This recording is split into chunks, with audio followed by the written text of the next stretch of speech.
पुण्यातील बहुचर्चित मुंढवा जमीन घोटाळ्यातील मुख्य आरोपी शीतल तेजवानीला मोठा दिलासा मिळालाय। बावधन पोलिसांच्या हलगर्जीपणामुळे उच्च न्यायालयाने तिची अटकच बेकायदा ठरवली असून तिला जामीन मंजूर केलाय।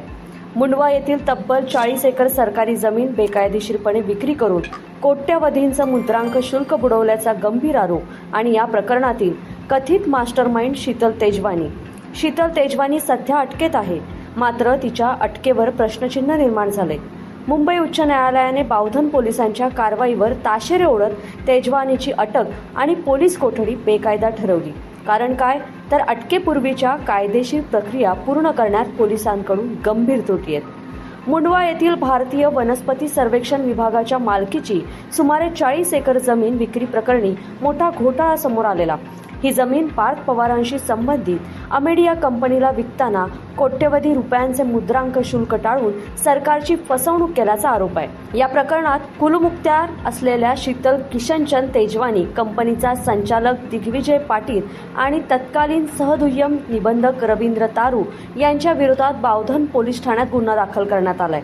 दरम्यान खडक पोलीस ठाण्यातील गुन्ह्यात अटकेत असलेल्या शीतल तेजवानीला बावधन पोलिसांनी न्यायालयाकडून प्रोडक्शन वॉरंट घेऊन 16 डिसेंबर 2025 रोजी ताब्यात घेतलेलं। त्यानंतर प्रथम वर्ग न्यायालयाने तेजवानीला पोलीस कोठडी सुनावली होती। पुढे तपास पूर्ण झाल्यानंतर तेजवानी आणि रवींद्र तारू यांच्या विरोधात आरोपपत्र दाखल करण्यात आलं। पुण्यातील अतिरिक्त सत्र न्यायालयाने शीतल तेजवानीचा जामीन अर्ज फेटाळलेला। त्यानंतर तेजवानीने ॲडव्होकेट अजय भिसे आणि ॲडव्होकेट दीपाली केदार यांच्या माध्यमातून उच्च न्यायालयात रिट याचिका दाखल केली। या याचिकेत बावधन पोलिसांच्या कारवाईला आव्हान देण्यात आलं। शीतल तेजवानीचा ताबा घेताना बावधन पोलिसांनी तिच्या अटकेचं कारण कळवलं नाही असा युक्तिवाद ॲडव्होकेट अजय भिसे यांनी केला होता आणि न्यायालयाने तो ग्राह्य धरून शीतल तेजवानीची अटक आणि कोठडी आता बेकायदा ठरवली। पोलिसांच्या या चुका शीतल तेजवानीच्या पथ्यावर, अटकेची स्पष्ट कारणे न सांगणे, कुटुंबियांना वेळेत माहिती न देणे, नोटीस बजावण्याची प्रक्रिया केवळ दिखाव्यासाठी, कायद्याने आवश्यक असलेल्या तरतुदींचं पालन न करणे, या सगळ्यामुळे न्यायालयाने पोलिसांच्या कामकाजावर प्रश्नचिन्ह उपस्थित केले। विशेष म्हणजे शीतल तेजवानी आधीच दुसऱ्या गुन्ह्यात कोठडीत असताना बावधन पोलिसांनी तिला प्रोडक्शन वॉरंट अटक केली, पण त्यावेळी ही अटकेची कारणं न सांगितल्याचा मुद्दा न्यायालयात ठळकपणे मांडण्यात आलेला। याच पार्श्वभूमीवर न्यायालयाने तेजवानीला 50,000 रुपयांच्या मुचलका आणि तितक्याच हमीवर जामीन मंजूर केलाय।